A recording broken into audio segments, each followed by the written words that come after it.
my fellow Americans, ask not what your country can do for you. Ask what you can do for your country.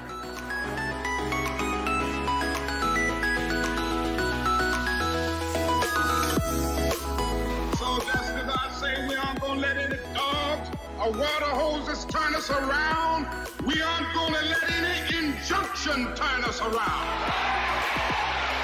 Well, I don't know what will happen now, but it really doesn't matter with me now, because I've been to the mountaintop.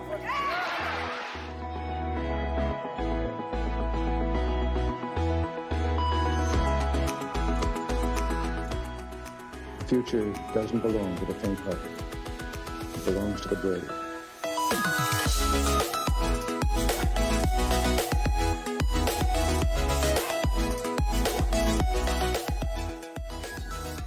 Come here to this gate. Mr. Gorbachev, open this gate. Mr. Gorbachev, tear down this wall.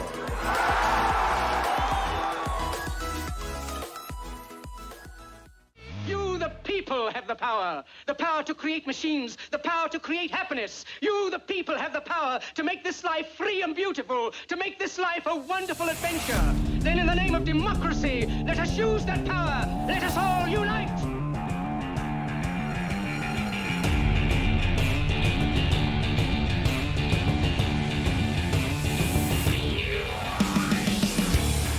Now, there's one thing you might have noticed I don't complain about. Politicians.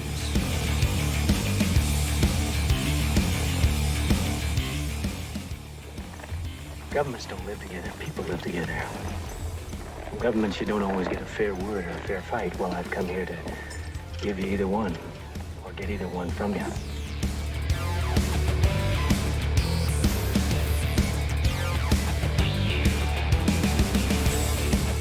That is totally taken out of context. Well, not really.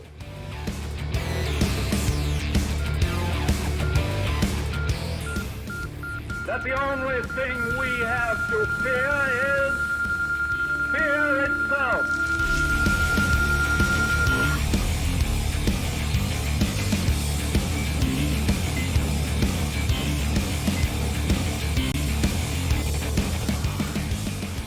In the councils of government, we must guard against the acquisition of unwarranted influence, whether sought or unsought, by the military-industrial complex.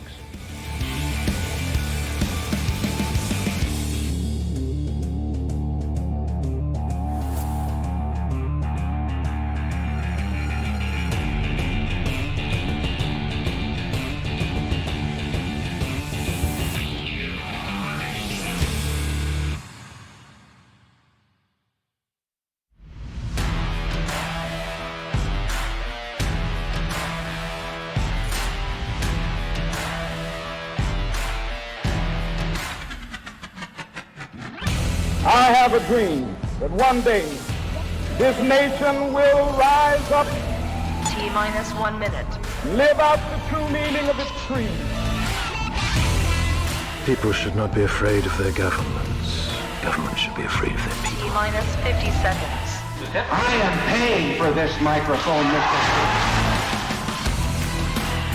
Every dollar released from taxation T-minus 40 seconds. that is spent or invested will help create a new job. Chivalry is dead, and women killed it. T-minus 30 seconds.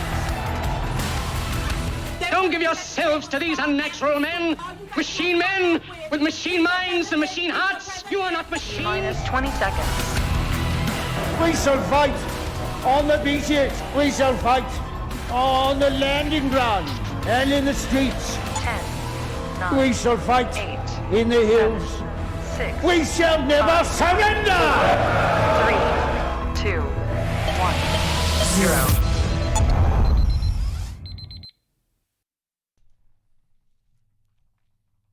It's a black screen. There you go.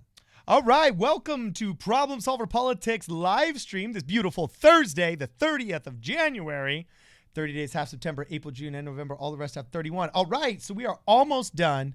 As of tomorrow with January, welcome to 2020. This is only our, fourth live stream of the year. Happy to be here, and it's been an awesome week. We're going to talk about it. Probably one of the funniest weeks in all of our coverage of the Andrew Yang campaign. Not just because of Dave Chappelle, but because of Andrew Yang himself. There's been some great interviews. There's been some great interactions he's had with people in the press. We're going to go over this and some of the other happenings of the campaign and us here in the studio in our lives as well. I am your host, Cardin Ellis, with none other than Cody the Oracle. Hey, everybody. And we're joined in studio with Brittany the Shadow. Hello. Taking all of your calls, reading all of you. Actually, not calls. Sorry, that's the members only live stream. I apologize. Plug there for joining the channel. We do call-ins for members, and it's actually pretty fun. So she'll actually be reading all the super chats and engaging with everybody in the chat, making sure things happen, and taking your cool questions that you got for us. Anyway, Cody, let's hit it, man. Let's just dive right in. What was your favorite part of this week? Well, it's crazy thing. It's only Thursday, right? It's not even over yet. Yeah. No. What was my favorite thing that happened this week? I think the coolest thing by far was Dave Chappelle yesterday phone banking for Andrew Yang, even though it was definitely just a publicity thing. It was really cool moment. Definitely, like I said, interesting coming from Dave Chappelle. We talked about in the video earlier today. It didn't come across some celebrity endorsements don't come across as kind of like there's like this disingenuous Hollywood type that really doesn't care about, let's say, Iowa or wherever they're in. They're just like, whatever, vote for X. Yeah. Dave Chappelle in Carolina means something, so I think it's really cool. Yeah, I actually have to say that this has been a very interesting time to be following the candidacy of Andrew Yang and documenting all of its happenings, because I've never really been in a situation, Cody, so close to something that really matters, like the caucuses in Iowa. Okay, when people actually start showing up and real data, not just polling data and guesswork and speculation, but actual votes start coming in. I've never been so close to real vote time and had nobody paying attention, because it's overshadowed by impeachment. It's really kind of a weird time. And you and I have spoken about this, how it's not just been a slow week for political news, it's kind of been a slow month, because obviously everybody goes away, they come back, donations slow a little bit, activity slows, and then when it usually starts picking up, like literally as I'm talking to, whether it's local city councilmen, people that are running for mayor, people that are running for state senate or legislature, they all say, oh, you know what? I'll probably really start picking up second week of January. Everybody always talks about how they're going to start running their campaign second week of January, right? But what started basically in the second week of January? Impeachment. And it's overshadowed everything. The public cares nothing about it.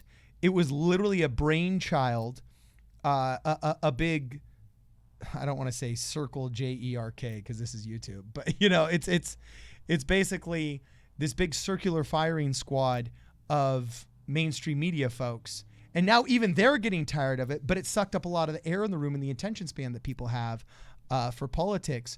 So in my adult life, we've never had a time, Cody, like we have now, where so many people are undecided. We've been looking at some of these polls, and 52, 54, sometimes as much as 60 of these people are saying that they're not really committed, and they're not totally chosen. And we're about to go in February 3rd to caucus night in Iowa, where you're supposed to scream like a banshee at the top of your lungs for who you support and who you like. And it's just weird. I've never been in a position, like usually everybody's gearing up to storm the castle gates in Iowa right now. And it's strange. It's like crickets, because we all have to digest whatever falls off the mainstream media's table about impeachment first. I don't know. Am I making sense? Well, keep in mind, remember that Elizabeth Warren and Bernie Sanders and Amy Klobuchar literally aren't campaigning right now. Like, I don't even know if it's so much that like impeachment's dominating media coverage. I think media is kind of, there's a certain part of the media talks about it all day, but everyone else has kind of moved on. I think it's the fact that there's literally less candidates campaigning right now. Also, though, we're so close to the election. I've been saying it is a pretty funny parallel to Super Bowl week, where it's the same thing, where it's like, what is there left to talk about? The vote's in like 5 days, like, we'll find out a lot then. You know, like, it's part of the thing is you've gotten to the point of the season where it's like, what is left to talk about? What's left to find out aside from the results of the Iowa caucus, then the results of New Hampshire, and then moving down? Like, I don't know what else we're talking about. Okay, well, wait 1 second. We have a super chat from Yang 2020. Thank you. He says, or she says, I'm not sure. Love the live streams, but just wondering, are you guys planning to bring back policy analysis videos? Actually, yeah, definitely. The short answer is yes. Yeah. Once the field narrows down and there's a little bit less, it's like, I definitely think as we start winding up closer to the end of the primary, because unfortunately, once you get this part of the primary, dude, like, policy's so far out the window. People are voting on, like, not voting, but politicking on really interesting things right now. But once it narrows down to a general, we're definitely going to start focusing more on policy, because then it is more, because also you get to a point where it's like, because we've done some in the past, and it's like you pull up, you know, Elizabeth Warren and Bernie Sanders wealth tax, for example. We did that video. I mean, it was a couple months ago now, but we did it, and it's like, yeah, they're both very similar. I mean, there's a couple differences here and there, and it's kind of like that in a lot of different ways. And then with Andrew Yang, he's kind of amended his over time, and the campaign has just got so much more interesting stuff going on. There's other news, but definitely as it tightens up, and there's more of like I said, as we move towards the general and we know who's running as a Democrat, we're definitely going to look a lot more at policy, because I think that's where policy starts coming through more, is when you get down, because you're not trying, because I mean, like, we sit in the debate stage, for example, right? We'll have all 7 candidates or whatever, depending on the debate, debating immigration or something, for example. And you'll notice, like, there isn't really that much going on as far as, like, radically different positions they hold. So that's the biggest thing, is right now we still will every now and then, we will compare and contrast some of Andrew Yang's policies with other policies, but it's just kind of tough right now at this point in the season, because there's so many people running with very similar policies. But kind of a long way of saying, once we know who's running as the Democrat and we're getting towards the general, definitely for sure we're going to take a big deep look at everyone's policies again. But for right now, and then also people will change them and amend them. That kept happening as well, where we do a video on someone's policy and it'd be changed a few months, like 3 months later, and it's like, well, so we're kind of waiting until we get to the more finalized portion of it, I guess. Yeah, I'll give my answer too. This channel was birthed in analyzing policy of Andrew Yang. I think our first video is who is Andrew Yang and what is the freedom dividend. Part of the reason why we stopped doing policy videos is because we covered very quickly the biggest of the policies. We had a lot of fun with the minor and second tier policies, but in the thick of it, Andrew Yang kept on adding policies faster than we could finish making videos. And he actually became a phenomenon that became newsworthy. He actually started getting on the news and being abused by the news. So we ended up playing catch up, analyzing the Yang media blackout, analyzing his first time appearances on all these different channels.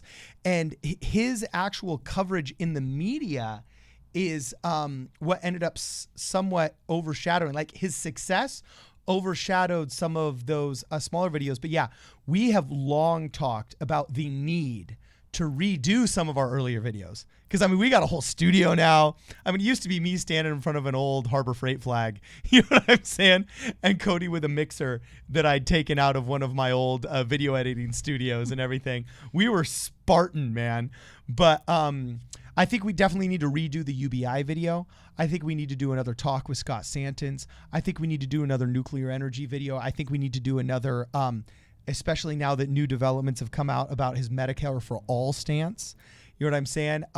We never tackled the gun rights video outside of every cop a camera. We mentioned it, but we never did we did a whole video talking about it. Okay, maybe I'm forgetting then. But either way, it's definitely high time that we do some policy videos, yes. Okay, and we have one more super chat, or another super chat from Sherlock's, $20. Are we still honoring the hat for $20? Oh, Sure. Send us an email. Yeah, let's do it. Sherlocks. Sherlocks. Okay, he says. Send us your Addy. We'll give you a hat. Yep. He says, hey guys, love your content. You're one of the few channels I get all notifications for. Whoop, whoop. Keep doing what you're doing. Also, have you guys seen the latest post on the Friends for Yang Facebook? Owner came out and made a great post. No, we have not. Facebook's the one social media platform. I will admit I miss just about everything on. I don't use Facebook a lot. So if someone wants to, I'll see if I can pull it up right now. What did you say? Friends for Yang on Facebook. I'll see if I can pull it up. But thank you very much, man. Yeah, awesome. Definitely make sure that you send us a hat to Problem Solver Politics at send us a hat. Send an email. Send us your address, and don't forget to actually put your real name in there, Sherlocks. That's a really cool name, by the way. I like that. I also really like, I noticed in the chat, we've got Google Andrew Yang. That is an epic cool. YouTube handle right there. If you just cruise around and have it say Google Andrew Yang wherever you went, because it's not one of those just bunch of weird numbers and letters that you just never even pay attention to, but there's a solid subject, predicate, direct object there. You know what I'm saying? Actually, no, I should say there's a solid subject and predicate. It's a command-based sentence. There is a direct object. It's awesome. I'm loving it. So did you find it? No, I'm so bad at Facebook, though. I'm trying to find it, but not yet. Yeah, it's weird about this group. Oh, hold on. Yeah, that's why. It went to Friends for Yang. Friends for Young instead of Friends for Is Yang. it Friends for Andrew Yang? Because it says there's only 8 members in that one. Either way, riveting. We'll pull it up. We'll pull it up. Thank you, man. Okay, there's another super chat while you guys are looking that up. Hit it. From Matthew Dominguez. He says, oh, what's up, dude? Shout out Kobe and DBZ Kakarot. Is that how I say it? Close enough. Yeah. This game is fire. I was holding off on getting it because I heard the PC port was really bad. So if they fixed the PC port, I was going to get What's that. DBZ Kakarot? It's a new Dragon Ball Z game that just came out. But yeah, shout out Kobe, man. I don't think either way. Yeah, definitely shout out to Kobe. It's been being out here in Los Angeles. It was crazy, man. It's been crazy since the last, close to a week now. Very, very much crazy stuff. I went to the post office the day after. He died Sunday, right? Yep. So Sunday. Monday I went to the post office and there were so many people in Kobe jerseys. Oh yeah, it's actually really sad. Super sad. Me and Carden were talking. He's the biggest figure in Los Angeles was Kobe. Like, there's no one else like the mayor. If the mayor died in a helicopter crash, most people would be like, "Who is he again?" I don't even know our mayor's People name. would be like, "No, Villanueva, him, no." It's like, nah, he's not the mayor anymore. Was it Villanueva? Who was it? I don't even know. Mayor before Garcetti, it was Villaraigosa. Villaraigosa. I knew it wasn't Villanueva. The guy who he always went by Tony Villar his entire life, like on business cards and everything else. If I remember the stories correctly, he got hammered because only when he ran, like trying to get the Latino vote, did he change his name to like Villaraigosa. You know what I'm saying? It was actually, wow. It's really funny. So anyway, I'm trying to join this private group on Facebook because I want to be friends for Andrew Yang, but they got some really tough questions that seem pretty complex, and I can't think of 3 things at once while I'm doing it. And anyway, there's some interesting well, hold on. You're asking me about chats here. You're asking me about some funny things that happened this week. I can't believe I forgot this. Now, keep in mind, I'm 95% sure this is a joke, right? But a Bernie PAC posted this really weird video. It's a commercial, I guess. Not really, it's a commercial. It's a commercial for a Bernie perfume, I guess. I mean, I'm just thinking it's obviously a joke. I don't think this is. I think you can buy it as a gag. But hey, that was one of the funnier things I saw this week. I was like, wow. Who wants to smell like old man? I definitely was not. Well, I mean, it's just the people, right? Who knows? Can you what that play means? it? Is there sound? I don't know if there's any music playing. I'm assuming if there is, it's copyrighted music. It's generally how it works. However, very interesting. This is definitely one of the funnier things I had seen. Gotta admit, it was creative. Not what I was expecting. I'll see if I can go to the actual website. So we'll give them a shout out. If you guys want to buy some Bernie perfume, I'll show you guys where you can get some. I do believe it goes to support a Bernie PAC. So what was that?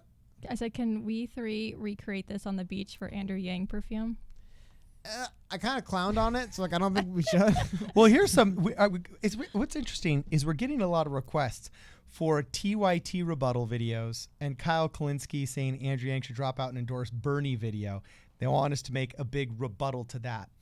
There has been see now. Remember how I said I'd say about a month ago? You can't. I don't think you can actually buy the perfume. It's just like a bunch of like donate links. So like it just It's just a bunch of things.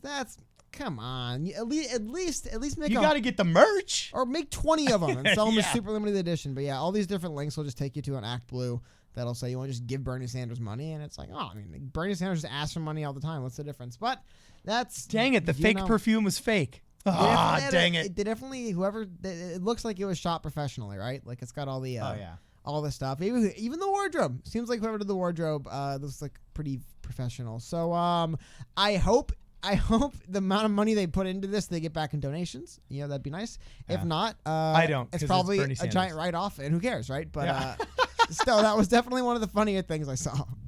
So, hold Cody, on. yeah? Cody, there's a lot of people in chat saying Yang Bucks video. Do you know what that is? Is the guy up in Harlem? It's literally here. I'll show you guys. It's I was gonna go through the videos I tweeted out today because a lot of times, whatever. Too late. I've already revealed it. I'll like stuff on Twitter, or I will tweet stuff out. Is kind of like a way to keep track of stuff for videos. So I was literally gonna go up, and the next video I had ready was gonna be the video right here, the Yang Bucks video.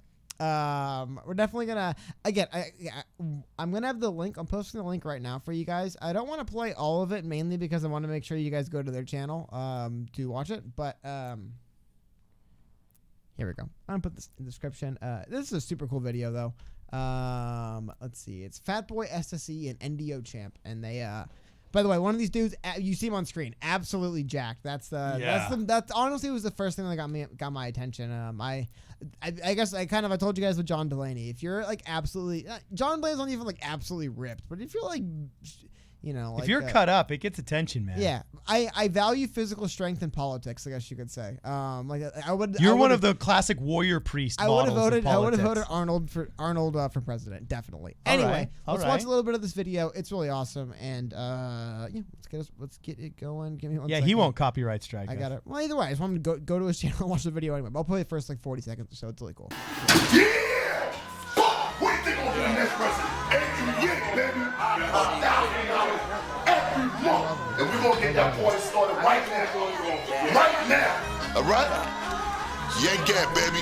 Yank Gab, baby. I used to live in Harlem, dog.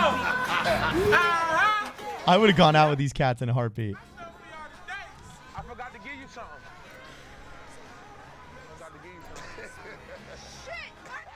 Yeah. So there we go. Another reason there's some very let's say candid reactions in the video. That's why I encourage you guys to go. I posted the link. Please go, and the link got posted, right? Yes. Please go watch the full video there. It is really cool, very awesome. Like I said, it's just a great energy to it. It's kind of, I guess this is a good way of summing up a little bit, talking about when we were talking about just not necessarily Dave Chappelle, but kind of the idea of like endorsements in general, like supporters, right? There's a certain energy amongst the supporter base of Andrew Yang that just comes through in everything. And this is, I think, a great example of one of the ways that the energy comes through, right? Like you just see it in them, right? I don't know. It's like, very yeah, cool. yeah, you can't look at that and not just be moved, man. That's very cool. How that really changes people's lives. That's why I want to see. I was only double to get this video. Like, look at that. That's nothing for these chumps. That $1,000 is nothing for Joe Biden. It's nothing for Tom Steyer. Well, Pete Buttigieg. It's nothing for Bloomberg. I remember Pete Buttigieg is worth he's worth less than like most athletes. So actually, but dude, most I don't even believe politicians are worth less than most athletes. The more we investigate Pete Buttigieg, the more we realize that his establishment ties run deep. I think he's lying on his taxes and he's got wealth hidden elsewhere. It's not hard to loophole things, dog. I don't trust Pete Buttigieg. He did leave his tenure as mayor in South Bend to work as a military contractor in Iraq, doing God knows what for 5 years for seemingly no reason. So yeah, like I don't trust Pete Buttigieg. Any dude that brags about being that Christian, all right, is just like I don't brag about being Mormon. Hold on. I always tell people, don't use me as an example of my faith. What is Pete? I'm a chump. No, wait, Carden. Carden, what? What's Pete Buttigieg's full name? You brought that up. What is Pete Buttigieg's full name? Pete Charlatan Buttigieg. No. What is it? You think he leans on his religion? According to Behind 2020, which for the most part hasn't been straight up lying. I think they got Andrew Yang wrong here.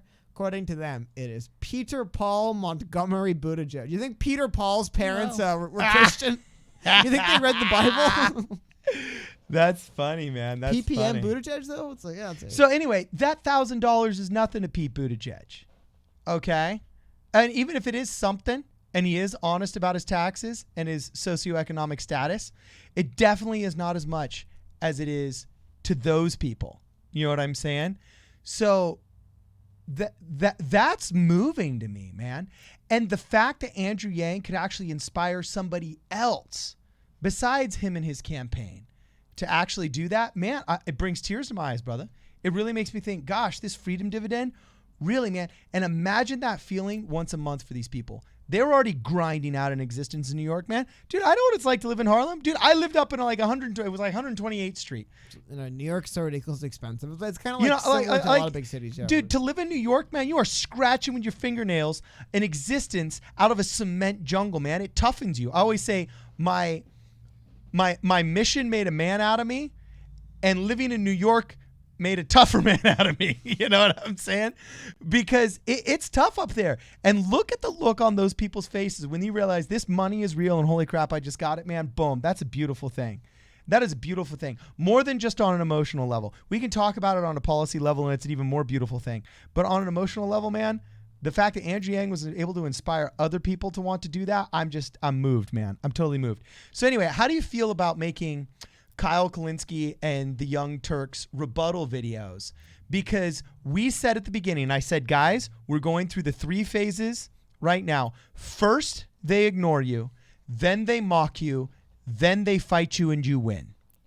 Which is actually 4. I tried to make that third one with an and. You know what I'm saying? I guess just like, but first they ignore you, then they mock you, then they fight you, then they win. Andrew Klein originally said first they ignore you, then they mock you, then they fight you, then you win and they build statues to you. So right now we're obviously rounding the corner from ignoring to the point of mocking to now they're actively fighting you, but it's not just the mainstream media. He's getting it from the progressives now too.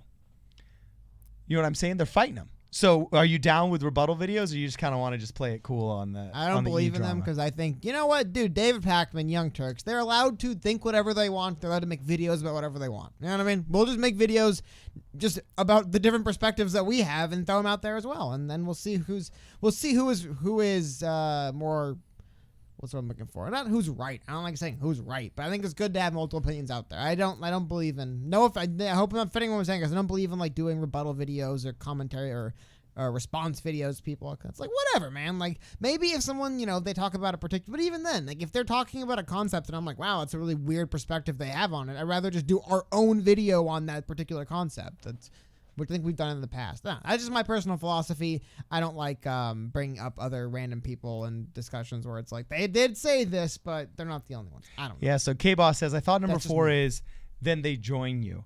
Well, actually, the truth is... Hold on, yeah, we have 3 super chat. Sorry, let's hit it. Okay, I'm going to go backwards because it just makes more sense. First, Talos Virgin. Talos, probably. Talos Virgin. Thanks for sharing video. It is so moving to see people get their money. People who see someone get it realize the power and what they could do with it. Yeah, thank you. Like I said, and by the way, guys, I put the link. I'll see if I can post it again. Please check out the video. The whole thing is really cool. I just, like you said, there's some pretty raw emotion, you could say, in the video. So I want to make sure we don't run that on YouTube. Okay, second super chat from Rock Lee. Show the American Psycho Pete clip on YouTube. Okay. LOL. I'll look it up and see if we can. And the third one from Matthew Dominguez. Thoughts on Yang missing fundraising goals all month? Well, he actually, there was one he was going to miss, and he, like, in the 11th hour, they pushed through and got it. I think part of it was you're hitting max donors, one.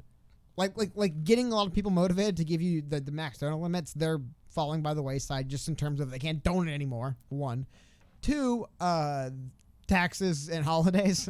Like, people, like, January is a tight month for spending in general for those reasons. Yeah. And I think those are the 2 big ones. And 3, he kind of got, I don't want to say like you obviously you can't just start asking for less money. It looks weird, right? When all of a sudden the goal starts shrinking. Yeah. So, I mean, at a certain point, there was going to be like hey, can we do 1.5 million in 36 hours randomly? And it's like, not right now. Like, maybe before, when you still had a lot of those, really, the people that are going to, because we pulled up like multiple data points on this from like internal, unofficial little polls we did on the channel, all the way to actual legitimate multiple polls, multiple studies, multiple things.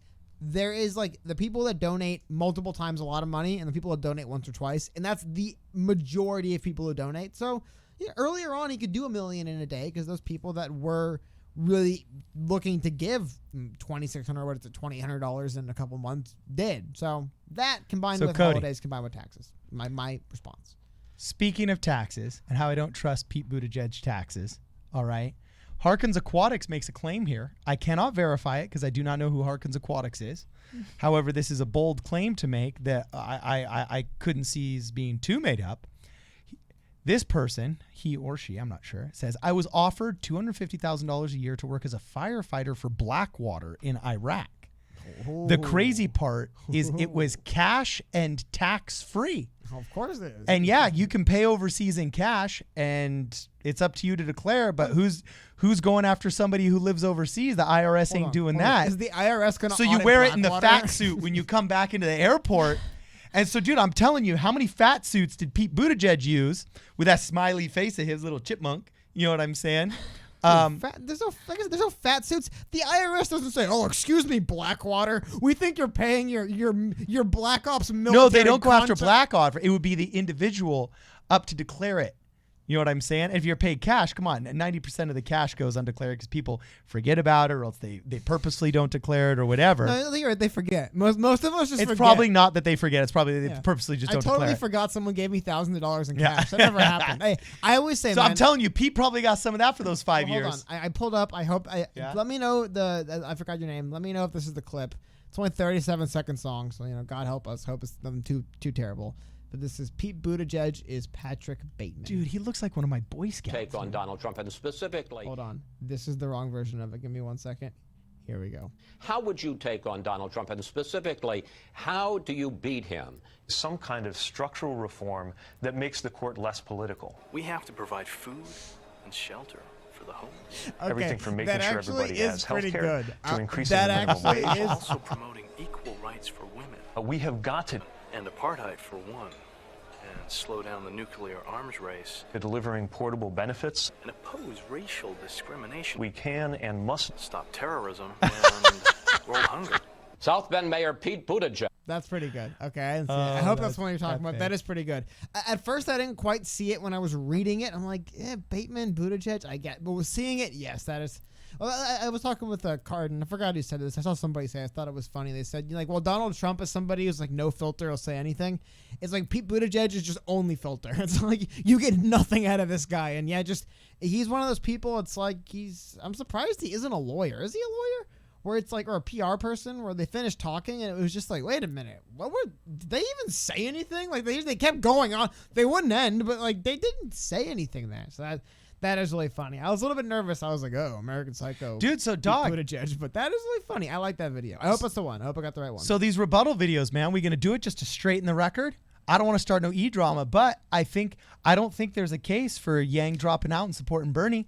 And they're doing a lot of disinformation. Like we saw a lot today, and we were talking about it in our first video when I was watching the Rational National. He's another one of them, saying that Andrew Yang was endorsing Bernie, when he was simply saying that, hey, we both have young, not constituencies, but young supporter bases. And I could see if I weren't to reach a viability threshold, maybe some of them would go to Bernie. That's a far cry from any kind of endorsement, whether it's an Oprah endorsement or a legit official politician's endorsement. That's a far cry from what the reality was. But that's the way they were spinning it. And man, it seems intellectually dishonest, baby. So are we gonna fight the good fight? We gonna do it, dog? If you want to do a video about the chat must speak. If you want to do a video about the concept of Andrew Yang dropping out to do Bernie Sanders, I would say it's kind of weird, right? Like, why would he do that? Holistic Hottie says rebuttal videos are necessary. Oh, dude. Yeah, you know what? In the chat, who's right? I'm just not a fan. Is Cardin? Don't care. The warrior prince of truth? The boomer king?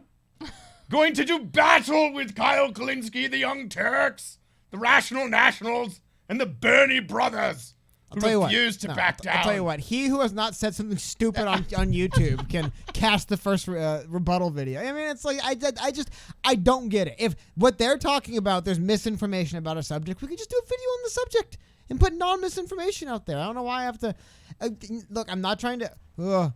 You know what? I'm not even going to say that out loud. It's just like I said. I think that they're not necessary. It's a better way. It's more. The chat is overwhelming for yes rebuttal videos. Hey, we'll see. We'll see. But I mean, I don't believe in them. All right. So, Marion H says, not worth your time, guys. Thank you. You know, Dennis Prager says that women civilize men. So is this a voice of civilized reason in the chat? I don't know. It's literally what I'm saying. So voice I don't know. Maybe it is some other person. Maybe it's just I don't know. I'm just saying maybe there's some legitimacy to not making videos talking about, because like I said, man, if Kyle Kalinske or pick a person is making a video about a subject and we think that isn't a fair representation of the subject, why don't we just make our own video about the subject? I don't understand what they have to do with it. It doesn't make any sense. It's weird. It's kind of like what's the word I'm looking for? It feels like we're trying to like hack the SEO to get more clicks at a certain point where it's like they're irrelevant. If there's a subject to speak of, let's speak of the subject, not some other person who had an idea about it. I don't know. That's just how I feel. That's how I feel about it. Look, Ronald Reagan said that every generation is just one generation away from losing its freedoms, and every generation has to fight to maintain them. Maybe, they're the disinformation of our generation, Cody. And we have to carry that back. Like I said, why don't we just do the video about whatever subject it is? Do you feel like it's misinformation? But we'll counter the misinfo with our own info. Cody. What's wrong with that? I don't. All right. Oh, that's fine. I just like speaking truth to power. That's all. Hey, so, if you want, I can slap a bunch of e-celebs in the thumbnail and a bunch of e-celebs in the tags and cram a bunch of keywords in there to get. But I don't care about that. That's not why I would do a can we spell video. wrecked with an R? R-E-K-T. Yeah, Wrecked. absolutely shut down. I don't know. I'm not trying to be mean. I'm trying to offend people. It's just that's how I see it. Okay, look, like, just let it be known. I'm totally down with the rebuttal, a full-throated and verbose rebuttal. But I can't do it alone. So we'll talk about it, and we'll see how it goes. But before we go any farther, we got another super chat. Yep, from Nathan Butcher. He says the strategy is to join the lowest viable candidate if Yang isn't viable. Do not vote Bernie. Contested caucus. We need that strategery.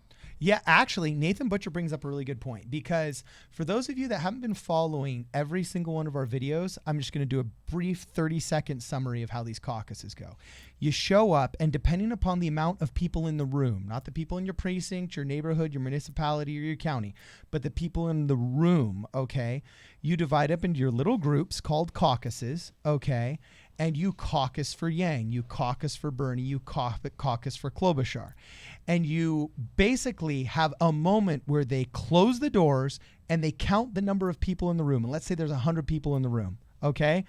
Any candidate that doesn't have at least 15 people in their group, being 15%, is not a viable candidate. So if 3 Cory Booker people show up, 12 John Delaney people show up, and then 7 Kamala Harris holdouts or Tulsi Gabbard fans show up, none of their candidacies are viable. And they have to choose. Do they either join another candidate who's already got 15 or 20 people there, or can the Booker, the Kamala Harris or Tulsi, and the Yang people combine to become their own viable candidate with more than 15% or more than 15 people? And I think that if Yang were to go into this, in his best polls, he's at, averaging anywhere between 5 and 8%, okay? Which is technically not a good predictor of viability, except for caucuses rely a lot more on passion and enthusiasm, okay, of people in a face-to-face meeting. I think Andrew Yang would be far better off not trying to add to a Bernie Sanders or to a Biden, but by trying to combine with other non-viable candidates and say, look, let's face it, you Booker people are better off joining the Yang gang than you are joining the Biden gang. Come with us and be part of the $1,000 a month freedom dividend. That's a much more compelling argument than, hey, why don't you just jump on the Bernie bro train?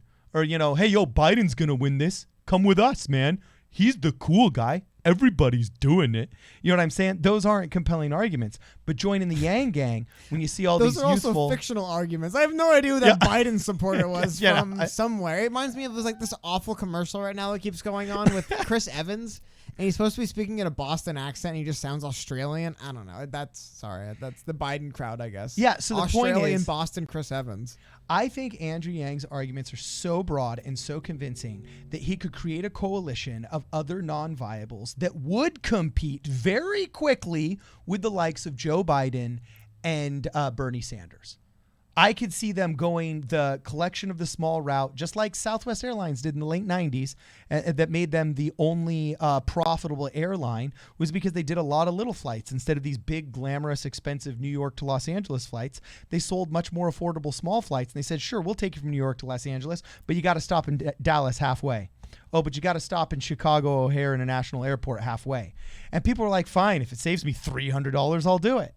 So I really think that there's going to be a lot of smaller candidates that will be compelled by the Yang Gang if they're doing a good job, and that's what they should be training in right now. They should be doing debate prep for going after the smaller, non-viable candidates to create a coalition going into that caucuses so they become viable. And if they pull it off, that will be one of the biggest, that will probably be the biggest political upset of 2020.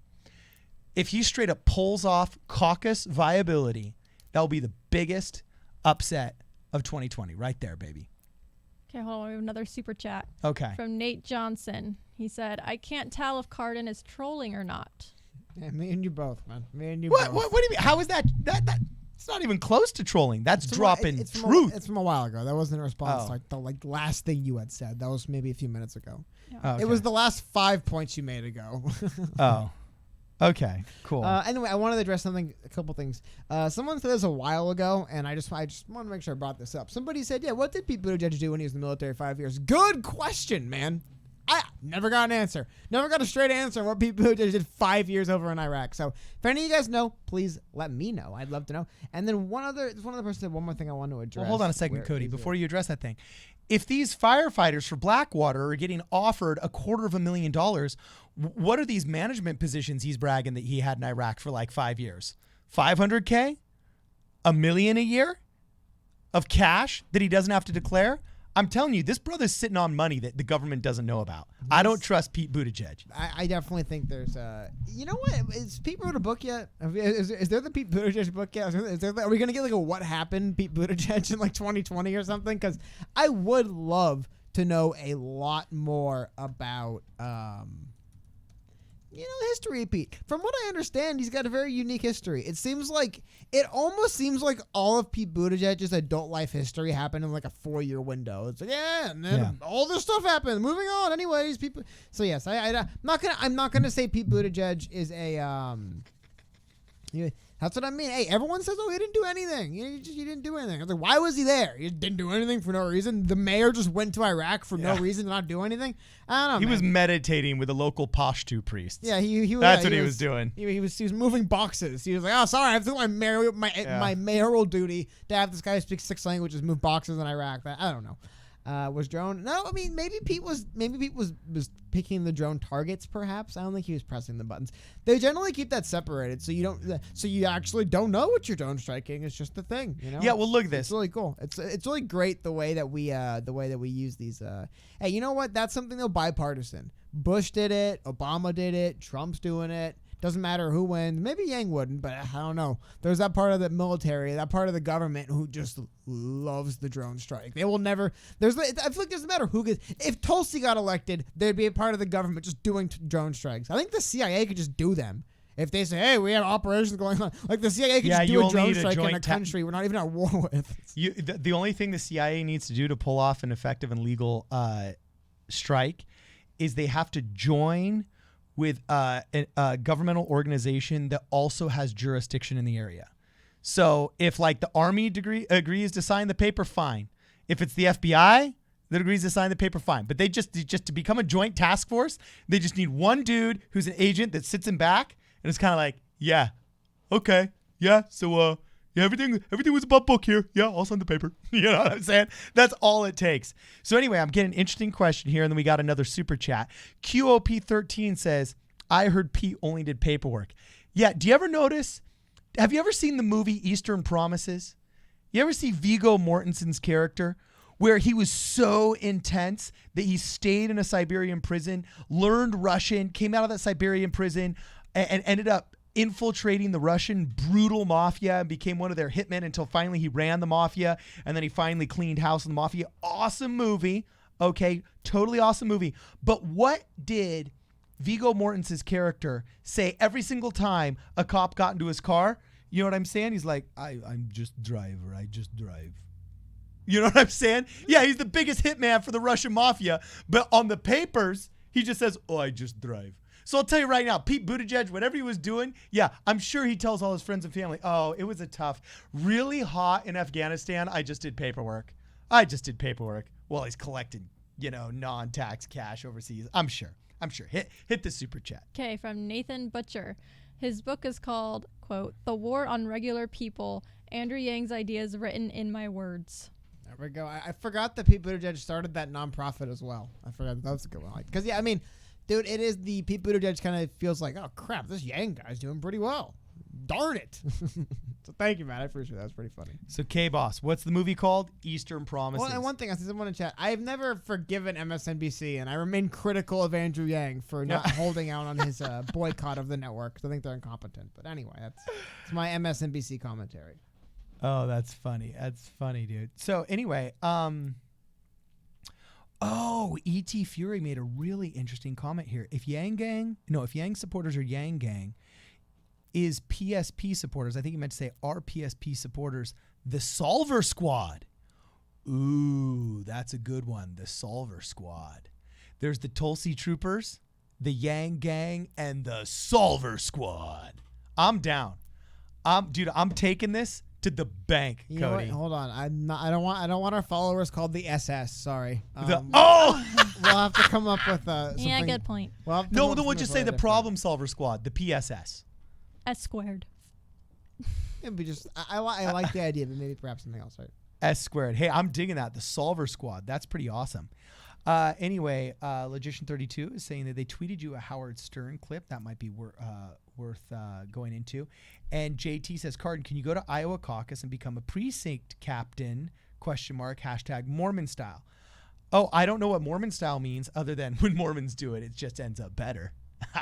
I think it'd be technically election fraud, though, if Cardin were to go there and go into one of the caucus. No, I think they just mean like they want it to work. Okay, hold on. Howard Hughes only let Mormons touch his finances. He only trusted Mormons around his books.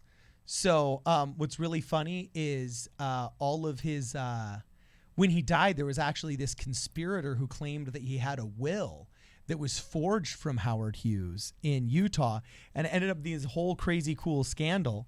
You know what I'm saying? But yeah, Howard Hughes only trusted us around his books, man. So maybe Yang needs to join the Mormon Mafia and get in there, and we might be able to hook you up with some precinct captains and some people that aren't afraid to go out and knock doors or ride bicycles. Are there Mormons in Iowa, you think? Are there? Are you kidding me? We're yeah, everywhere. Dude. We're everywhere, dude. A lot, you think? It's like Jewish people. But is it like a big state? Are there Jews in Iowa? Yes, of course there's Jews in Iowa. Are there Jews in New York? Are there Jews in California? Okay, but there's more in New York and California than Iowa. There's more in Utah, obviously. But actually, there's more Mormons in California than there is in the state of Utah. Oh, interesting. Just out of sheer population. So anyway, yeah, I think that's true. I think he definitely should, and he would be wise to solicit divine intervention, I believe you could call it. But anyway, okay, Cody, sorry. We veered verbose and we got distracted there. Did you look it up? I haven't. Here's the problem. It is Howard Stern. He drops F-bombs like crazy. 2 minutes and 20 seconds of Howard Stern audio that I have not been able to pre-screen. So do you want to just pre-screen it really fast while I'm answering some questions? I guess. I can play it on my phone, I guess. Yeah, I'll turn my mic off and just play it on my phone. Yeah, because you guys have absolutely no idea how difficult it is streaming on YouTube and putting up content on YouTube sometimes, because they do not tell you what the rules are. You're not given a list. Like, there is an FCC list. Okay? Your mic's not on. That's not true. It's just the enforcement's very selective. You don't there's a lot of things that are they don't have a list where they say you can't say these words? Yeah, they say there's certain topics you can't talk about. I'll show you. You and I both work. Yeah, okay. They say there's certain topics and they keep it vague, so it could pretty much include anything they don't like. But at least when you're broadcasting on radio, you have like the FCC list. And okay, now you can say ASS. Okay? But before, you couldn't say ASS, or else you actually could get an FCC complaint on you if a parent called in and said, hey, I heard inappropriate language over federally regulated airwaves. Okay?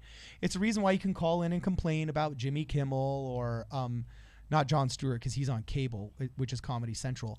But any of the guys on CBS or, come on, who's the skinny one? Come on, babe. Who is it? Not Jimmy Kimmel. Who's the other one that used to be on SNL? He does the Late Show. He replaced Jimmy Fallon. Yeah, there it's the other Jimmy. So, you can call in and complain about something Jimmy Fallon said, and because he's on the broadcast mainstream media, which is federally regulated, you can actually make an FCC complaint against them if they were to say before 10 o'clock, for example, the F word. Okay, you used to not be able to say the B word. Okay. But now you can actually even say that in certain, really kind of like the F word's the only word you're not really allowed to say anymore without getting an FCC complaint. So anyway, at least though, with the FCC, we've got like a list. And we know if we avoid those lists or those rules, we're within the boundaries. We can't get any kind of ruling against us or whatever, unless we do something like super grievous, like call for some kind of violent revolution or something. Okay. So that is kind of a frustration that we have in doing these live streams. So you will have to forgive us if we end up being a little bit, not censorious, but a little bit conservative in what we throw up. And that was one of the nice things about doing the whole Twitch thing. Yes. E.T. Fury says, are you guys more excited for Iowa or the Super Bowl? Dude, you want to know what? I don't even know who's playing in the Super Bowl. Yeah, I don't really follow sports. In the Super Bowl, maybe Iowa. If last year my Rams were in the Super Bowl, I would say the Super Bowl. But this year, I don't care about these teams. I hope San Francisco loses, I guess. But I found myself once again in the familiar position of I wish X team loses. Generally, it's Patriots I hope to lose, but now I hope San Francisco loses. So I'm much more interested in Iowa because Iowa, I think, has I care more about the people involved. No offense to all. Hey, no offense. I'm sure there's. I was at my American Geography Exposed last time we did a stream. I'm sure there's a lot of Kansas City fans in Iowa that are going to be very interested in the Super Bowl. Unfortunately, but they're on different days, so I'm definitely gonna watch it. But I've been saying all week, I think it's funny the parallels of both Super Bowl week and it being the week up to the caucus in Iowa, where it's like that same thing. Like the stories coming out are just like my favorite. This is baseball, not football. My favorite example of national media coming on sports is somebody I remember during the Super Bowl. They asked the baseball pitcher, like, so what is it like pitching left-handed? And he's like, I don't know. You know what I mean? You get a lot of that stuff. We're kind of at that point in the cycle too for 2020 in Iowa. A lot of just people asking random. I mean, it just the vote's got to happen. There's nothing left to come out. There's nothing left to do. As a matter of fact, it is. We were talking earlier. It feels weird because Bernie and Warren aren't there to campaign. That is weird. Bernie's doing what he can, Warren's doing, but they're not in Iowa. And it's like not because like they have other things they're doing to campaign. They're just they're working and they have a job to do. I mean, it's good. I don't want to say good that they can't be campaigning. I'd rather they would lose regularly. However, that being said, they are senators. That is their job. Like they should be doing what they've been sworn to do. But it does lead to a really weird cycle. But I don't know. Still more interested in seeing what happens in Iowa because I think that could lead to a bigger shakeup than the Super Bowl. I am having bad feelings about as far as it being a good game. I feel like this is going to be a 20-21, like a 3, not 21, maybe it's like a 17.3 score blowout one way or the other. And I'm just like, enough of those. Yeah. So we've got to, bro, we're getting a lot of requests here asking about Iowa and the caucuses.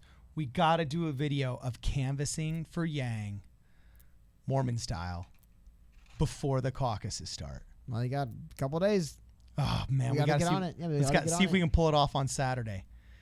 Okay, just weekend, yeah. Boom, go knocking doors for Yang. That'd be really fun. And the best part is you can talk to Republicans and Democrats. Just knock on the door like, hey, what's going on? Yeah, so you registered Democrat? Oh, you are? Yeah, I'm sorry. I know they suck. But there's one good one. Let me tell you about them. If it's Republican, you know what I'm saying? Like, dude, you got to talk UBI, dude. We passed it in 1969. We could do it again. So, that'd actually be that'd be pretty cool. So anyway, Alkaline Music brings up a good question, and I want to know what your thought is on this, Cody. And actually, Brittany. Love the show, guys. What are you guys' thoughts on the hashtag Oprah Meet Yang that trended at #1 and was even covered by Newsweek? So, Cody, what are your thoughts on that? The Yang Gang was able to successfully basically hashtag Andrew Yang on Ellen's show. Oprah, though, if I remember right, Oprah, she was big. Didn't Oprah throw her support behind Hillary Clinton in 2016? Am I remembering this correctly? Well, she basically gave Barack Obama a job. No, she was definitely big on Barack, so I think she was big on Hillary because Barack was big on Hillary. My larger point being, I think Oprah is a little bit too close to the establishment types to embrace Yang fully yet. If he wins the nomination, so. I think for sure. But I think until then, same thing with Obama, what he's done. Like I've said before, Obama's already endorsed who he's going to endorse. It's whoever wins the Democratic ticket. Well, hold on, let me walk that back. Obama's going to endorse anyone that wins the Democratic nomination except Bernie Sanders. that has come out as true, which is hilarious to me. He's 100% with Hillary on the anyone but Bernie camp. I mean, there's rumors floating that Obama would actively campaign against Bernie Sanders if he thought it got too close and he was winning. So that being said, like I said, I think my other thing is how much Oprah might have him on after he wins the nomination. Okay, but see, my question is, how much sway does Oprah have anymore? I know she's still got a huge following. I was just going to say, I don't care about Oprah. I don't think about Oprah. I don't know anyone that thinks about Oprah except for older people, like boomers. So maybe it would help. Gen Xers. Yeah, it would help in that area, but I don't know anyone that cares about Oprah my age. Yeah, so I would be interested in figuring out, whereas, I mean, there's plenty of women your age that are addicted to Ellen, right? Oh, I love Ellen. Yeah. Yeah. So Ellen kind of as far as the show's momentum go, yeah, the momentum of the Oprah show is kind of like petered out and slowed down. It's gotten that kind of later stage of the show where I think the Ellen show momentum is gone, but Oprah does way more stuff that's not the Oprah show now. I think is the other thing. I think there was a period there where Oprah was doing the Oprah show as one of her main focuses, so it was a really good show. And now she has so many things she does. I think it's just less. And she's getting older and just, you get interested in larger things instead of just. That's what I think happened. But the super chat from Jay Watt. Yeah, Jay Watt says, he did $20, so he gets a hat, right? Yep. Send us your address, Jay Watt. Okay, he says, have you guys tried to get Andrew Yang on the show? It would be ideal to do a deep dive on his policies when the man who wrote them is sitting in your studio. Or maybe have Paget again. Also, can you guys sign my hat? Yeah, sure. Actually, Jay Watt, they're packaged already. I don't think we can sign them. That was kind of a thing we did. I'll see if I can't unpackage it and get a Sharpie and scribble a signature on there with Cody and with Brittany the Shadow as well. But I know I packaged the hats that were left after our big sign-a-thon. I put them all in their individual boxes for shipping, but we'll see if we can't hook you up, man. No promises, but I'll try. So, yeah, that's really interesting. Right now is the time for any celebrities that really feel passionate to come out of the woodwork and do a push, just like Dave Chappelle did. You made a really good point, Cody, asking earlier what other celebs coming out could, do some solid damage. And you made a good idea. What if Chris Jericho just cut a promo? I mean, he could cut a promo. If you and I showed up with HD cameras and a decent backdrop, spent an hour lighting it up, and then got him in front of there, within less than 30 minutes, he would cut 3 hilarious, awesome promos, and he'd have less time invested than Dave Chappelle has so far. And I think that would do some serious damage. I mean, it'd be there's a lot of fun, novel things. I would love to see it personally, but ultimately, man, there's a lot of I don't know. I don't want to sound like a jerk, but there's also a real campaign to run. You know what I mean? There's the other stuff he's got to win over. There's the voters he's got to win over. So. I like talking. It's fun talking about the endorsements, celebrities, but at the same time, it's it's not. There's a lot more to winning a race than getting celebrity endorsements. You know what I mean? Part of it's cool. Like I said, to me, what it means is when you get celebrity endorsements, they're representative of how many people you're reaching. Because if you're getting celebrities in there, maybe there's How do I explain? Like, I don't think Danny DeVito being a big labor supporter is indicative of how many labor supporters are in America. You know what I mean? Like, that doesn't make any sense to me. But when you have a bunch of big American celebrities supporting an American presidential candidate, it's like, they gotta be representing something here. Like, these people represent more people than just themselves, not just because they have fans, but just because, like I've said before, how many people are, like Donald Glover, which have, like, records that sell really well, and they're like actors that are famous and in movies. So you have to think, if he's interested in Yang, how many people that aren't Donald Glover are also interested in Yang we don't know about? How many millions, right? So I think that's... Oh, and sorry, Jay Watt. Shout out. I will put the email right here. Apologize about that, man. So I'll put the email in right now. It's problemsolverpolitics@gmail.com. I can't spell words, so give me 1 second. But thank you very much, man. So Racer X says something really funny here. Oprah, look under your chair. You get $1,000, and you get $1,000. Everybody gets $1,000. It's classic Oprah. Spliff Sensei made an interesting question, though. Says that Oprah doesn't have the same sway that she used to with the black community. And I don't know if this is just a generational thing, but I've got I got a question for any of my African-American brothers and sisters in the chat. I really want to know, who do you feel are kind of those bigger voices, those more influential voices in the African-American community? Because I have a lot of friends. I have a lot of buddies that say, like, dude, I don't feel like Al Sharpton speaks for me. I don't feel like Jesse Jackson speaks for me. My mom loves him, but I can't stand the guy, or I don't like him, or else meh.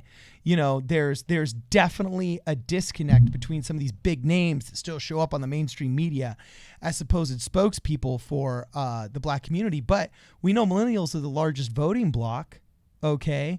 And there's some like... I think that's just a thing that's been said. I don't think millennials will be the largest voting bloc. I don't. No, population-wise, they're the largest voting bloc. Okay, like, exactly. That's just like a thing, but I don't think it's that. Now the question is, depending on the election, sometimes boomers, because they have a higher percentage turnout, will supersede the millennials still. But, like, for example, here in the 25th district, millennials in California, millennials are the largest voting bloc. Just that's just the stats. But do they actually vote? Yeah, old enough. Yep, we're getting there. We're boring adults, man. Definitely not as high propensity as definitely not as high propensity as baby boomers, for example, in the silent generation. But I think, actually, if I'm not mistaken, and I would love it if somebody could fact check me in real time, I think millennials vote in higher numbers than Gen Xers even. I think Gen Xers are a little bit more cynical and politically disengaged than millennials are. Anyway, we got another super chat. Yep, from Tom and 285. He says, how many hats are left, and can you sign mine too? Oh, you know how many? I think we probably got a solid 10, right? Yeah, we got enough left. Yeah, we can definitely do that. We got some work out. At least 8 or 9 for sure. I'm looking in the corner where the boxes are stacked. Yeah. But sorry, we'll make it happen. Include that as a note. Include that as a note. You know what I'm saying? When you send us your address, make sure you put your real name in there, and just include that as a note, and we'll try and make that happen. All right. Wait, did 50 Cent really cancel Oprah? Is that a real thing? Because I love 50 Cent. So if he canceled Oprah, that's. I would side with 50 in the 50 versus Oprah beef. That's all I'm saying. You would side with 50 over Oprah, definitely. Get Rich or Die Trying was like one of like my. It's goofy, I know, but like when I was in like elementary school, I got Get Rich or Die Trying, the CD, and I think I still have that CD to this day. It's really good. I like it a lot. It's a really good album. Christian Solid says, I'm not POC, but Denzel is my man. And Gilly Squeeze says, Jordan Peele, he made Get Out. Dude, Jordan Peele would be a sick Yang Ganger. You know, like, I actually think if Key and Peele decided to get real politically active, that they totally could become a big voice, man. I don't know. I think those guys could crush it. I wouldn't want to be on the receiving end of one of their political commercials, you know? Anyway, Rock Lee, another super chat from Rock Lee. Okay. Rock Lee said Liz will have a bad fundraising month and lose. I assume she means Massachusetts, right? Oh. That's only the state she represents. I don't know. It'd be weird that he would say that. Yeah. Yeah. I mean, I definitely think she's going to have a bad fundraising. I think she's going to have a bad few months, Miss Elizabeth Warren, because I don't think she's. I think Michigan is MA, Massachusetts is MA. MS is actually Missouri, not Mississippi. And Mississippi is not MI because Michigan took it. So Mississippi is something else. I can't remember. But anyway, sorry. I got distracted here.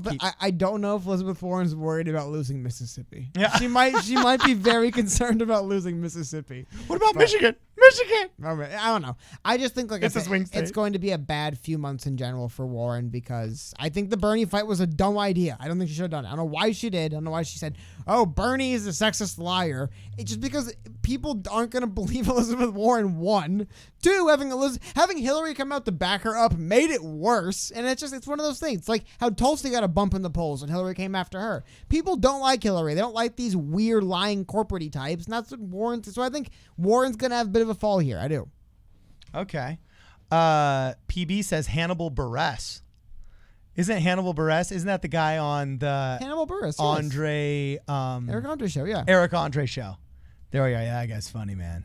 That guy's funny. Another super chat from Jeremy. He says, black millennials don't like any black boomers. They are all sellouts. And they be coon and also lack education because they weren't allowed to learn how to read or go to school until the 1950s. Yeah, I think Hashtag ADOS. Yes. I don't know what that means. I always get it wrong. I think it's the American descendants of slaves. Yeah. Right? Okay. So yes, thank you very much, man, for that. And I think it's funny too, but right, because that's something we're seeing right kind of across this idea of the generational gap, where the young people really are. So that's really fascinating. I mean, I believe it. I just didn't know in general that kind of level of resentment from the young to the old, I guess, probably spans across multiple communities. Where the sense of like stupid boomers, what do they know? They don't know anything. And I think that's always pervaded a little bit, but that's really interesting, man. Thank you. We appreciate that. Yeah. For the super chat. Man, I think that super chat's something we could never say. I'm pretty sure the C word is not something that I could pull off. I'm looking back at this. I'm like, wow, they actually wrote that. You know what we should do? We should comment on it. Reading it. Hey, hold on 1 second. I was like, Wait, oh. Carter, I got an idea. Let's stop everything and just draw attention to it. That's the best way to go about it. So anyway, let's just stop the show to make sure. I'll get a banner and run it across the top. Yeah. So I think that's interesting though, that just across all demographics, there is just this generational divide, man. And I honestly haven't seen something this intense. And I didn't live then, but I've read a lot about it. Okay. I haven't seen something this intense since really the 1960s, when people said don't trust anybody over the age of 30.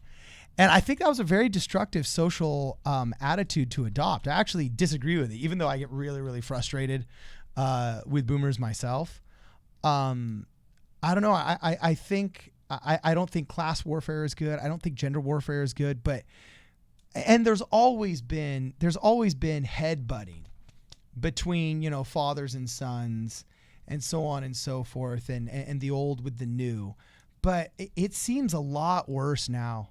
I mean, the dismissiveness of the OK Boomer movement, is just demonstrative of an absolute, like, palpable, almost anger, man. Hold on. And I feel it, man. I feel it. What are we holding on to? Okay, spare me. Full frontal? Spare me, please. We have another super chat, and then I want to get to that as well. Yes. Okay, super chat from Harkins Aquatics. He said, been watching for a long time. Need a hat for sure. Met you guys at Bet on Yang. What do you think of the impact of us winning the SB swear jar? Yes, thank you very much. By the way, it was great meeting everyone we met there at the Bet on Yang rally. So very cool, man. Got to meet you. And really quickly, just to make sure for everyone who doesn't know, Samantha Bee, the comedian and what do you call it, talk show host, a talk show? Either way, she had an app running through her show called the Swear Jar, and the Swear Jar was the thing. I forgot what the app was called. Road to the Primary, I think. Anyways, Andrew Yang and the Yang Gang did win it to secure a $50,000 roughly donation to the Andrew Yang campaign. That was made official today. I think it's nice. I think, let's see, do they have the results shown here? It's interesting to note that, I don't find it right here. I'll see if I can pull the results up. Results are interesting because it was like Andrew Yang at like the top with a couple million lead over Elizabeth Warren, and then they were both like 20 million above the next person. So it was really active, but I do like how I knew when I was reading the fine print, not Elizabeth Warren, the Samantha Bee, the fine print of the game was like, ooh, the winning campaign can get up to $250,000. I'm like, there's no way it's going to be $200,000. Yeah, it's $50,000. But that being said, I think it's good. It shows that Andrew Yang does indeed kind of dominate the internet. I think is the biggest, right? Like he won this app as well. Like he dominates the internet. Okay, 2 more super chats from Gilly Squeeze. He says, Kendrick Lamar, Black Panther, the baby will help. Okay. Okay. I think the Gilly Squeeze, I think, was responding to who he thinks bigger leaders are. These are more kind of pop culture icons in my mind than necessarily known for their politics leaders. Okay, we've always had pop culture icons, but that's interesting. And also now, what does celebrity mean? Now a celebrity's mixture of everything. A lot of people are saying it's switching now to comedians. They're listening to comedians like Dave Chappelle and stuff, not really politician people. We used to laugh at comedians and listen to politicians. Now we laugh at politicians and listen to comedians. Amen. Anyway, Jay Watt. Jay Watt says, sorry to butt in again, but I never got an answer on Yang getting on your show or if Paget is ever going to stop by and talk about her Iowa experience. Oh, okay. Good question. Actually, Cody's talked to Andrew Yang a couple of times when he's gone to different events and had a little some face-to-face interactions with him. Yeah, we've tried to get him on the show, definitely. We were also one of the first interviews with him, actually, when we went down to his... No, I'm not going to let you say that. No, it's not true. One of the first interviews with Andrew Yang, no. What? He was probably only maybe 10%, probably of his first 10% broadcastable interviews. We were at that Andrew Yang rally. Dude, he was on like 7 interviews in a row. No, I'm sorry. No, I know, but I'm saying if you were to take... Hold on, Cody, no. Hey, before you throw me under the bus, allow me to actually say, if we were to go onto YouTube, for example, I'd say, and tally up the 10,000 videos of interview footage that he has, he probably didn't complete the first 10% of those until April of that year, because it was Joe Rogan that made him blow up. And that we went down there like basically within a week or two of the Joe Rogan experience, didn't we? No. I just thought it was a bizarre thing for you to say no. Okay, look, either way, it's almost a year old now. I knew he existed because I had seen multiple interviews with him. It's the only reason why I knew he existed. To start talking about the him point in the is, first place. you can look up our interview with Andrew Yang that we had earlier, but we're definitely due to have another one with him. I'm definitely going to talk to the new press people. He had some high turnover there for a while, but yeah, he's always welcome on our show. We want to get him on. Same with Paget. We'd love to have Paget on, talk about our experience. Well, Paget's been on before, but we can have her back. Of course, yeah. Of course, like her and Steve. They're right. I was like, it's always fun. We go to that's one of the things. It's been a while since we made it out to a Yang event, but it's one of the fun things about going to any of these West Coast Yang events. I guess before the Iowa push, right? Was always running into them and some other Yang people. Actually, I'll text Paget. Cool. I'll text Paget. We got to get her on, have her talk about her Iowa experience, because that's true. That is pretty cool. Anyway, CJ English said, came for problem solver politics, staying for the new face. Oh, I think that's you, Brittany the Shadow. Ooh, You're thank the new you. face. And Dad Isn't Mad says Jay-Z endorses Yang. Jay-Z just needs to make a song. You know what I'm saying? He did for Hillary, dude. Yeah, he just needs to make a song. It didn't work for Hillary. You know, still, at least we'd have something. You know what I'm saying? Okay, another super chat. Okay. From Riley DeVoogd. He said, first of all, appreciate you guys. You're my favorite Yang tubers. Thank you. My question is, Cardin, what is your optimistic feeling-based prediction for Andrew's placing in Iowa? And Cody, what is your pessimistic numbers-based prediction? Oh, psh, psh. Oh, I'm getting relegated to the feelings-based. Those are fighting words, Riley. Floaty. Look, I am deeply rooted in the reality of what's going on. But here, Cody, you can give your answer first. I mean, I guess I've said this a couple times, but just looking at things, really the interesting thing for Andrew Yang is with so many people seemingly, I don't know if up for grabs is the word, but it's a lot of people who aren't firmly decided yet.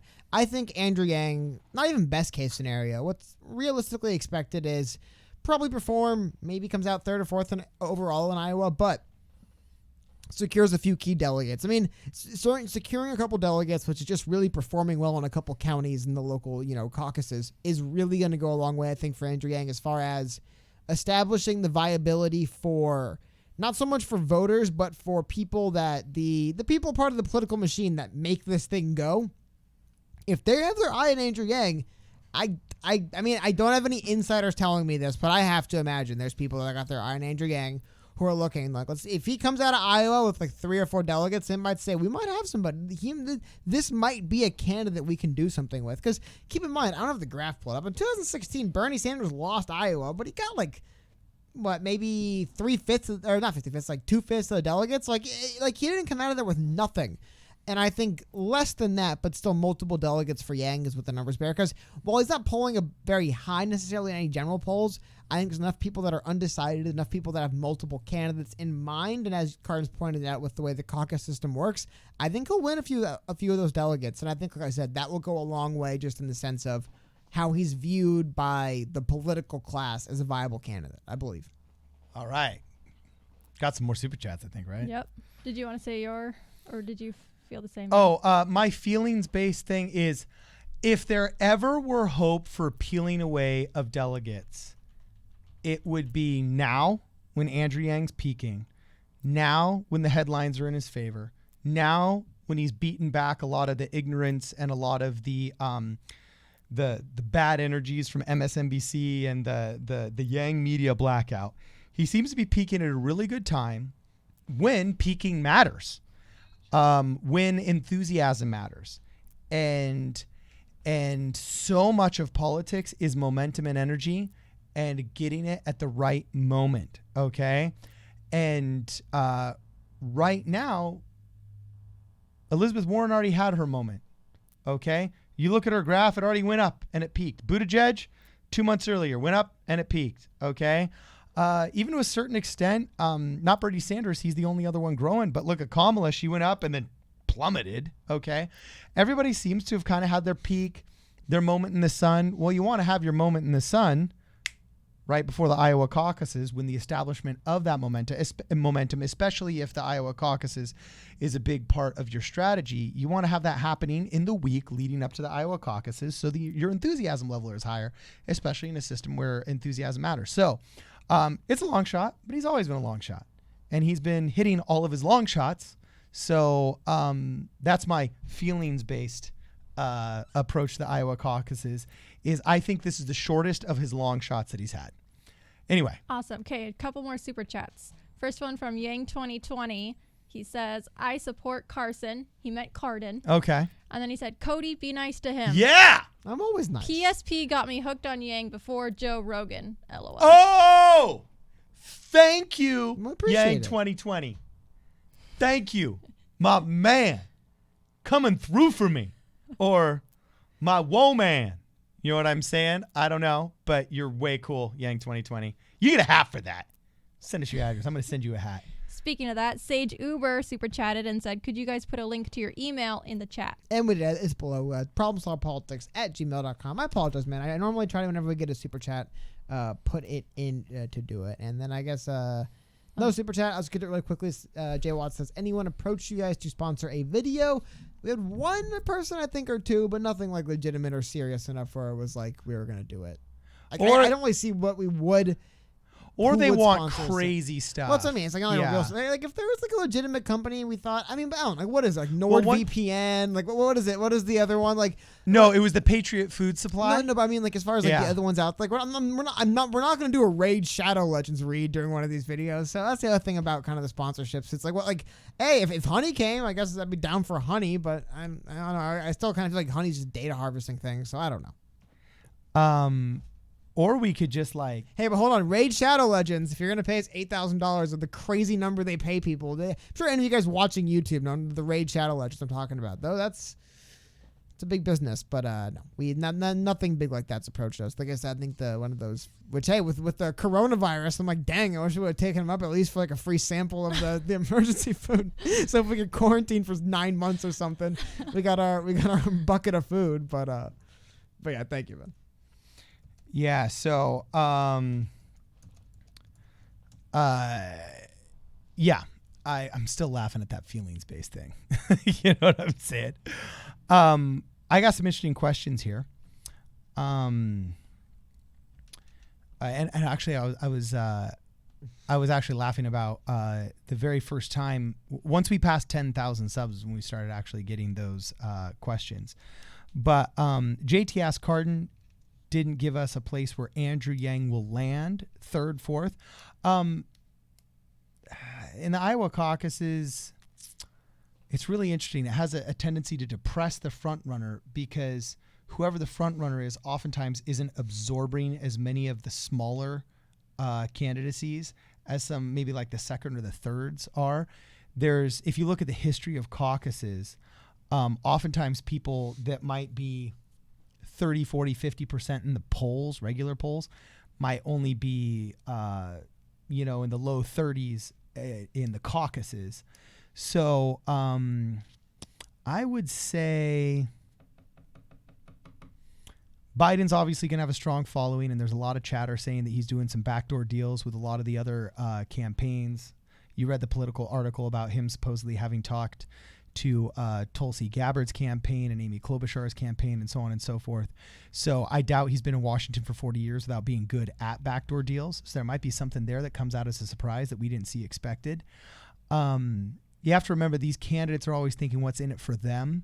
So before you think, oh, wouldn't it be great if Tulsi went with Yang because they're so ideologically close, you have to remember what's in it for Tulsi. You always got to be answering those kind of questions. So if I were to guess, there's going to be a strong performance by Bernie Sanders, hands down, because wherever we go, the Bernie Sanders crew is crazy off the hizzy. Okay, definitely not as organized and polished as some of the other campaigns, but off of just sheer volume and force, they're very energetic. Their presence is loud, proud, and known. Joe Biden's going to have a strong one. And then I think Pete Buttigieg will do a little bit better than people expect. So, yeah, somewhere around there. Maybe like fourth or fifth-ish, maybe even, depending on how well Pete Buttigieg does. I don't know if he'll actually get wholesale rejected or not, though. The Midwest loves their church boys, though, and he always portrays himself as a church boy. So, Robert Rodriguez says, Cardin, can you get some Know What I'm Saying shirts lined up? Yes. We should do those, yeah. As well as That cheese, verbose, and hey, everybody. People always say you say hey, everybody, and what's the other one? People always say you say something else, too. I think it's just hey, everybody. Yeah, I don't know. I hope I don't say too much. No, there's hey, everybody, and then there's something else. I can't remember. Oh, they always say you talk fast. Oh, I've never heard that before. Like you have like 4 cups of coffee. It's weird. It's not like I do. What are some phrases, chat, that Cody says quite often that you've noticed? Well, in the meantime, I'll show you guys my favorite. Every campaign gives us images that we remember, right? Like moments from a campaign, whether they be real, whether they be online, whether they be fictional. Remember these moments. Because we're getting close to the end of the stream here. I just want to share with you guys, once again, one of my favorite moments of the 2020 campaign, and that was when the official campaign of Michael Bloomberg on debate night tweeted out this picture of Michael Bloomberg.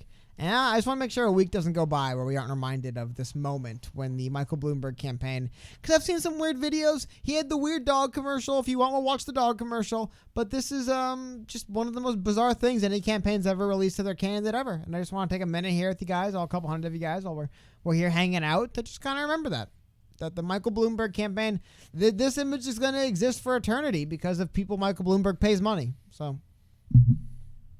Okay. Don't got a whole lot more to say. I just want to make sure the stream doesn't end without reminding you guys that this is indeed this is the meatball that looks like Michael Bloomberg. If anyone ever asks you, can you tell which meatball is Michael Bloomberg? This was the meatball that was Michael Bloomberg. Okay. Hey, so that classy nerd brings up a really cool meme here. It says Bernie Bros equal protest crowds. Yang Gang equals anonymous unseen legion. That's actually pretty cool. And I kind of believe that. You know what I'm saying? Although the Yang Gang is definitely not unseen when it comes time to get loud, man. We were at the First in the West event in Nevada, and the Yang Gang, without a marching band, was probably, I'd say, the second loudest. They didn't have as many people there as the Bernie guys who were screaming. Remember, Kamala had a ton of loud people there, and she had a band. She had people too. She had paid an entire high school to show up. And I don't know. I didn't sense that. Like, of authentic, actual cheers, Yang Gang was second place easily. And Bernie, I think the Bernie people won the night just out of sheer volume, though. I mean, they had double the amount of people there as the Yang Gang did. Because you had to buy tickets to the Bellagio for that event, didn't you? Because the campaigns had to get the tickets. I don't think they were necessarily maybe charged. It might have been a party event. But each candidate had their own sections, and that was a ticketed event, man. Yeah, it wasn't like you didn't pay the Bellagio. It was a DNC event. Yeah. So, somebody paid the Bellagio for their biggest conference room. Yeah, but I'm just saying, like, it's not like you had to get a room there. Okay, we have a couple super chats. First one from Hosu F. Cure. Okay. How much of a problem do you think the 764 super delegates will be for Yang Gang in 2020? Ooh, the superdelegate question. The DNC's under fire about superdelegates again. Well, I know they revised some of the rules about superdelegates. Man, if there's any word that smacks establishment, it's superdelegate. This idea that there's just somebody so Democrat that they're above traditional precinct rules and can just like float and have their own opinion and almost not be responsible to anybody else. But they're like the Knights Templar of the Democrat Party or something. What, Cody? What's that? What's that eye roll for? How else would you describe a superdelegate? Maybe I would describe him as the Knights Templar. I'm not sure. I guess I'd. Well, the Knights Templar only had to report to the Pope. They didn't have to report to the local cardinals. So the local cardinals hated it because all of the orders of the different knights had to report to them, except for these Knights Templar who can go do whatever they want without having to report to me. They reported only to the Pope. Superdelegates exist so the DNC can pretend they have a real election. But they don't. They control the outcome of a majority of the like. If you just looked at those delegates as like elections, like think of those as like local county votes that they just have taken the winner of already. Like I said, it's more like that's their ace in the hole. It's kind of like, well, but to your point though, if Andrew Yang by the time he gets there can do enough to convince them that he can win this, that he is their ace in the hole. Because, yeah, that's a great point. And even if you win the elections, you still the superdelegates give the DNC this last establishment hurdle. Because they definitely shafted Bernie big time with 2016. I mean, it was crazy. So what makes you think they win wouldn't? Those people? What makes you think they wouldn't shaft Yang again, though? Because just They like I won said the earlier, heartbeat. yeah, I know. So I'm saying I see him doing better with regular delegates before he would do better with, except for some maybe super idealistic ones. You know, there's always an ideologue out there that loves the freedom dividend more than anything else. Well, I think for the most part, too, remember, these people aren't, like you said, these special people. Somebody anointed them that way, and I'm sure that there's a pressure from inside to, assign those delegates to certain people. That's what I mean. Like you have to win over the backstage politics. There's it's kind of like, and I hate to use wrestling as an example again, but it kind of is. You can go out there, you can get all the cheers, all the crowd, all the applause, but if you lose the backstage politics, if people refuse to lose to you and just say, not doing it, creative control, won't let it happen. If the people backstage say, you know what, I don't see him being a star, I'm not going to, it doesn't matter if you win the crowd, they can still hold you down. That's kind of how superdelegates work in my mind, is you can go out there and win the people's hearts, but if you don't win the backstage politics, they'll just say, hey, you know what, those superdelegates are going to. Here's the funny thing. Remember, the other thing is, I don't think a bunch of superdelegates are lining up to pledge to Bernie Sanders. So if it comes down to, if it might come down to a world where Yang is offering himself as the non-Bernie Sanders option to whoever has to win this primary, and that might be the pitch he makes where he's like, hey, don't give him to Bernie, I'm the only one left. So that's what I would say. Have you ever seen the old school movie that you had to watch in high school called A More Perfect Union? No. Well, you made a really good comment there. And I think we should go back to the old days where instead of applauding, they just We have a gavel. beat on the desks and they're like, here, here, here. Okay, I second the motion. Here, here. So we have much a couple worse more than super clapping. chats. Yeah. First one from Jay Watt. He says, Cody to Cardin quote, what are you talking about? And when Cardin says, okay, fascinates me. Awesome. Thank you, man. Thanks, Jay Watt. Okay, and another one from CJ English. He says, first YouTube donation ever.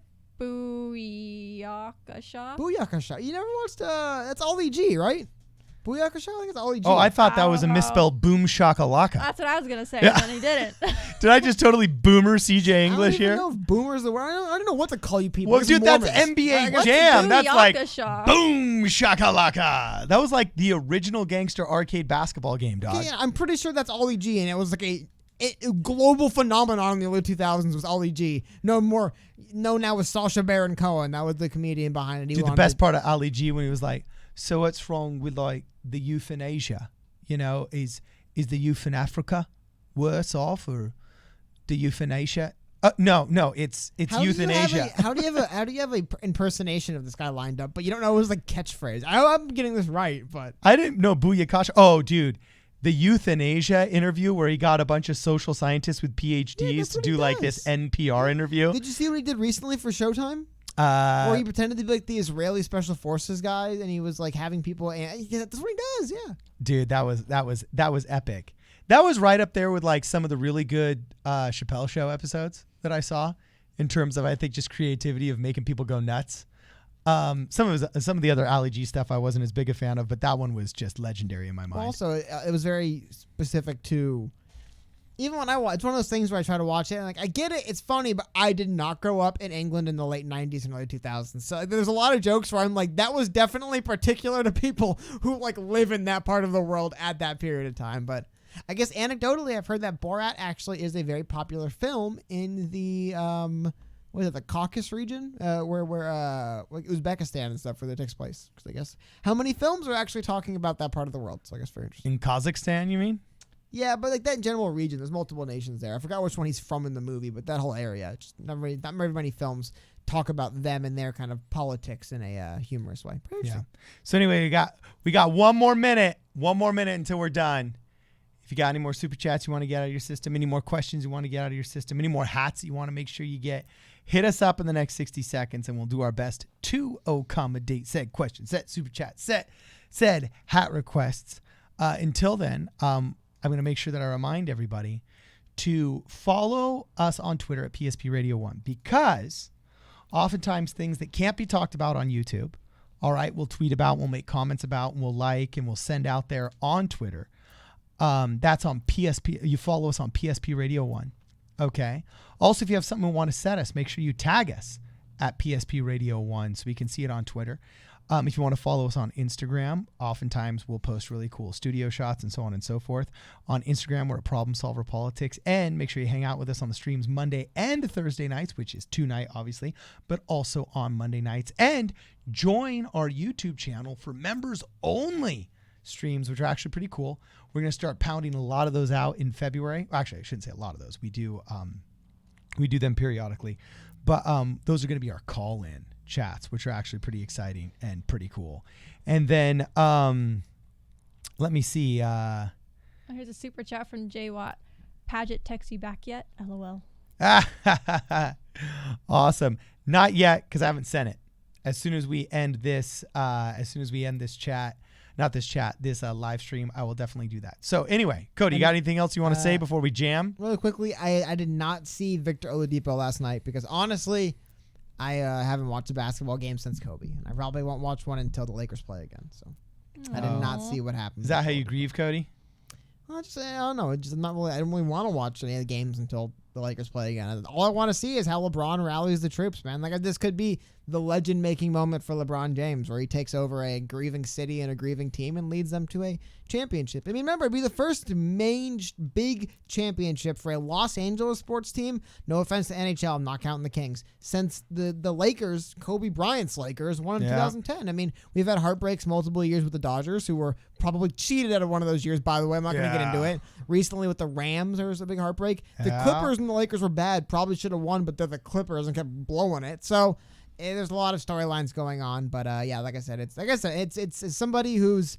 I mean, I was 7 years old when Kobe got drafted, or no, 4 or 5 years old, and he basically played in the Lakers my whole life. So obviously, it's been a very devastating thing for the people of the.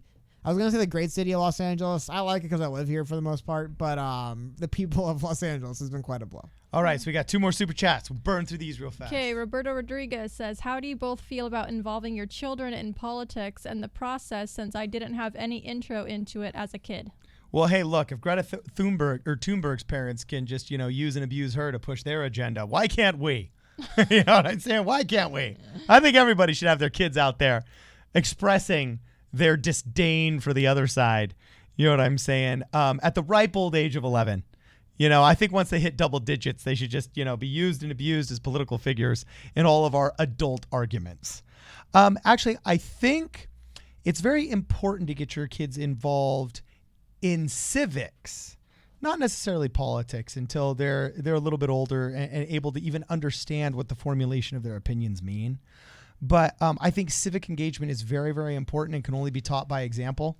I think it's great if you go out knocking your doors with your kids on behalf of a candidate, and so on and so forth, because it's a lot like sports. Okay. My dad was a big basketball player, and I'm sure he would have loved it if I would have been a big basketball player and would have gone on to play in high school and in college and so on and so forth. I ended up liking volleyball.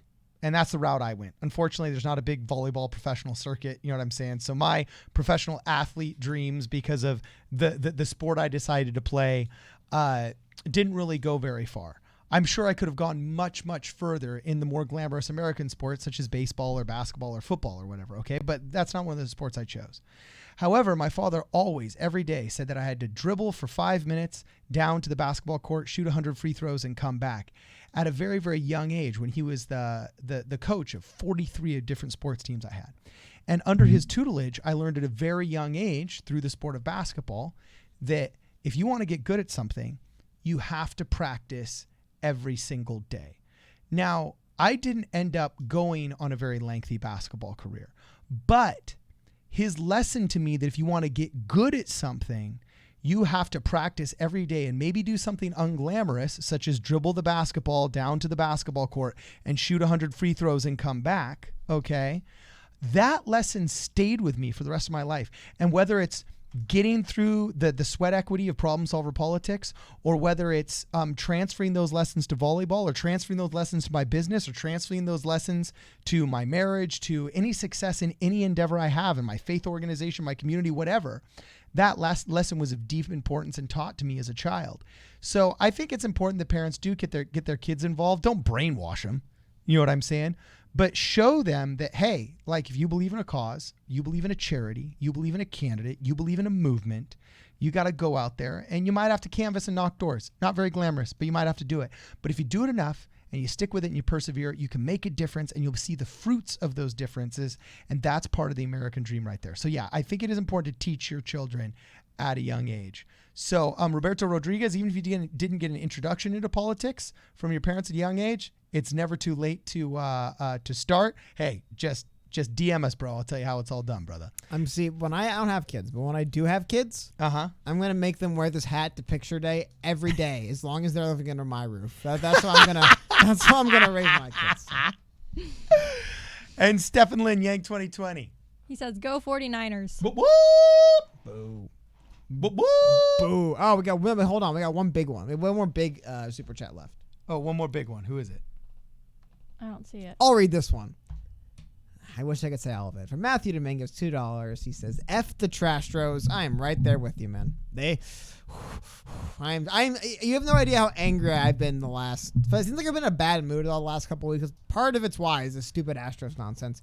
And one last super chat for Stephen Lynn. Brittany, you're gonna read this one. Oh boy, how can you practice a marriage? Wink, wink. I don't know, babe. I don't know. I have 2 kids. I have no idea how it works. Yeah, we call it rehearsal. Yeah. The Sims. No, I just ever played the game The Sims? The Sims? No.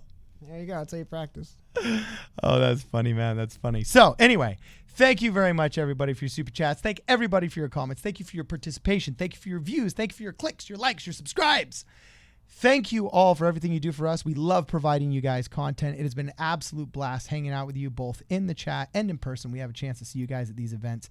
Make sure you follow us on Twitter, like, share, subscribe. This is Problem Solver Politics. Oh, by the way, also, if you got a hat, make sure that you email us your real address and your real name. One more time. I'll put it in chat. The link. One more time. He'll put it in chat. This is Problem Solver Politics. We'll see you guys in the next video.